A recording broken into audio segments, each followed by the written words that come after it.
Ngayon ay mag-aano tayo, mag-unbox tayo ng parcel.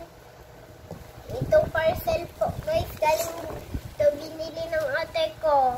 Kasi ang ate ko mahilig talaga magbili. So let's get started! Ay, shit! Ano ba to?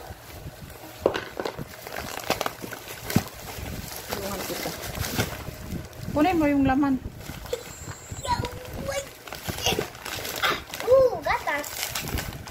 Gatas yung loob niya, guys. Ba't ito yung laman? Gatas lang palagi ang laman. Woohoo!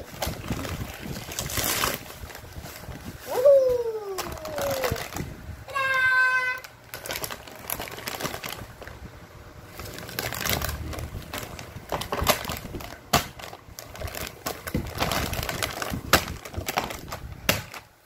Bye-bye ka na. Bye-bye, guys!